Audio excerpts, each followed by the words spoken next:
It was a beautiful August afternoon in Ruidoso, New Mexico, so we decided to take a hike. We went to Cedar Creek Trails where the grass was green, the trees were green, the flowers were blooming, and the creek was running. New Mexico says it's the land of enchantment, and we'll start with an apple tree because lots of enchanted stories have apple trees in them. Wild apple trees are pretty common around here, and the fruit on this one is just transitioning from green to red. Let's move on down the trail. Here's me, and here's my husband, Jerry. We love rambling down forest trails, especially when there's a noisy brook to complement the enchanted name of Ruidoso, noisy water. Jerry is quite down to earth, but I like the idea of an enchanted forest. After all, the New Mexico license plates proclaim that this is the land of enchantment. So let's see what sorts of enchantment we can find. I hope you brought your imagination.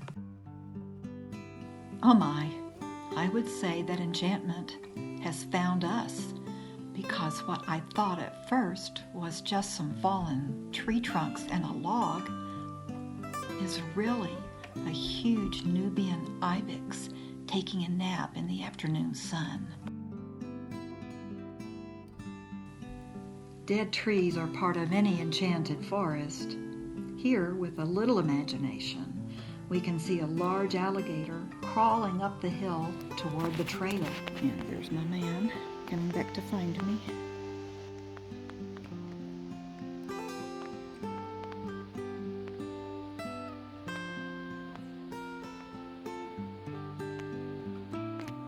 I see you. Trees can be amazingly resilient, sometimes.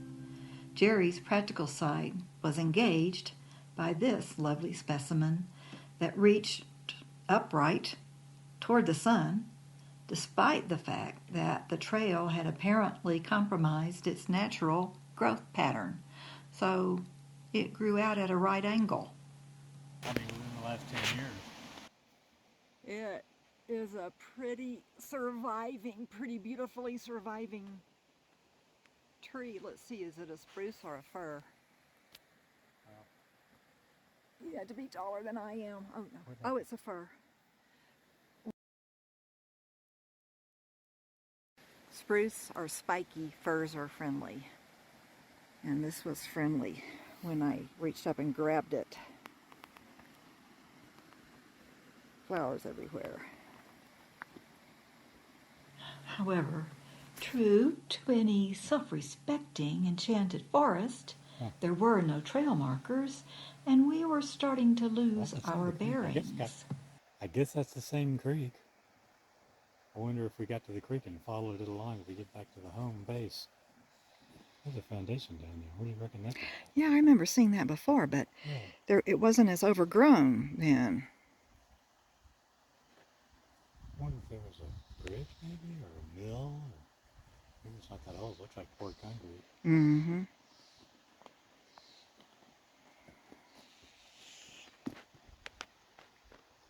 That sounded like a Stellar's Jay.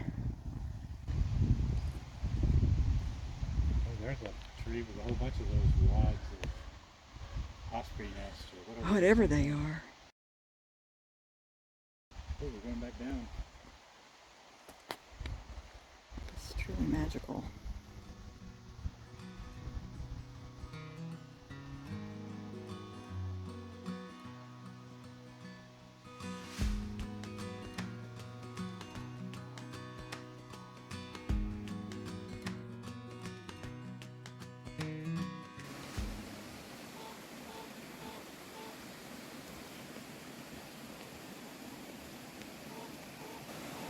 I don't see the bird and I don't know what it is.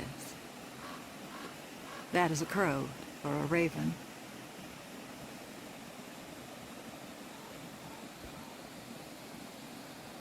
But the one that sounds like an anemic car horn, I don't know what that was.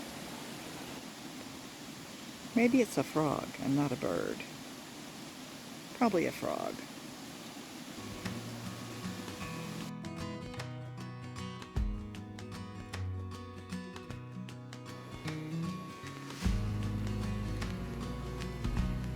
Which way you want to go? Different way this time? Let's go up this way.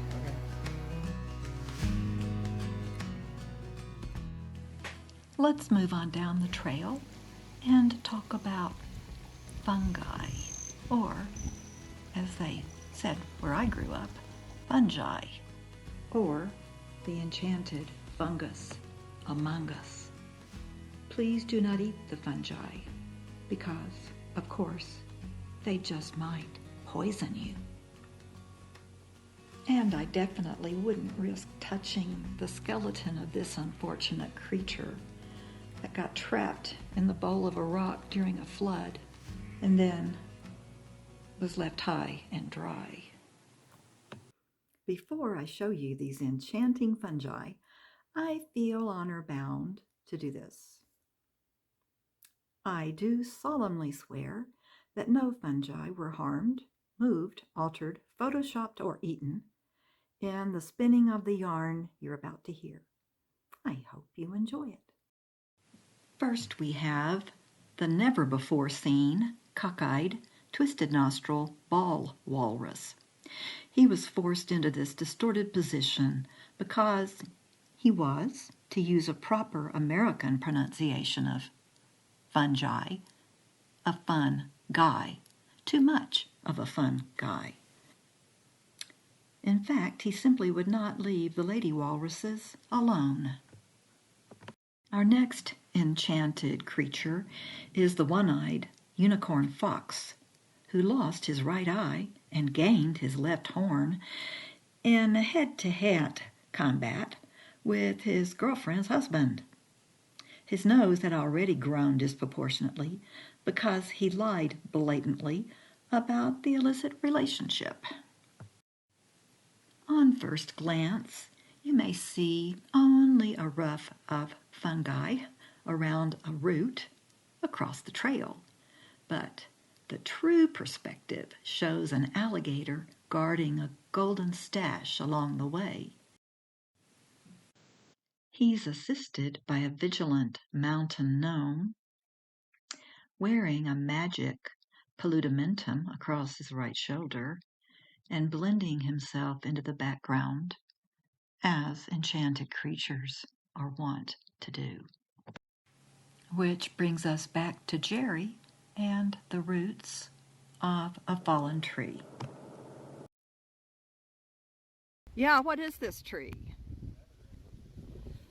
It has red wood.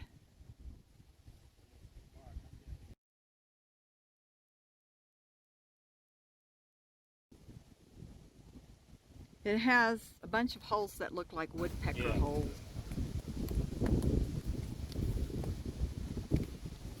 That's knurled right here. They're unusual. Had to survive. A bunch of acorn shells down in this hole where squirrels have been. Oh, squirrels have squirreled them away, huh? Feasting.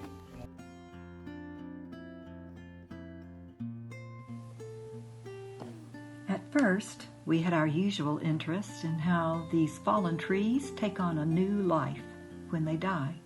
Birds, insects, and other creatures find food, storage, and shelter in these spreading roots. But once again, a broader view revealed a treasure we had missed before, the forest's tribute to a worthy man. He was not a rich ruler, a research scientist, or a fearless warrior, but he did rule his own spirit. He respected all life, and he stood up to the evil forces around him.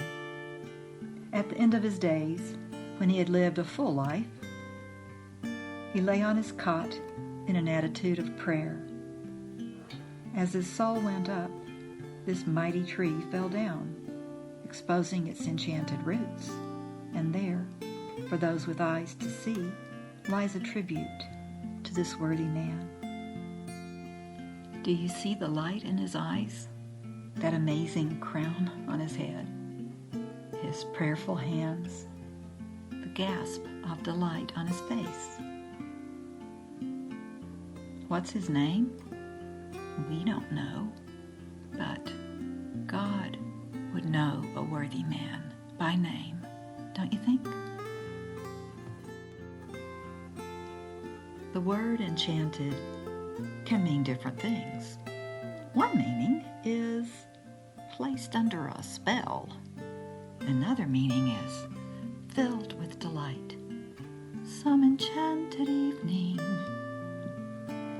Of course, these enchanted creatures live in my imagination, but I think you might see a kernel of truth inside each of the tales I've spun. I sincerely hope you get to visit the Cedar Creek hiking trails sometime soon. Take your time and enjoy your hike through this land of enchantment.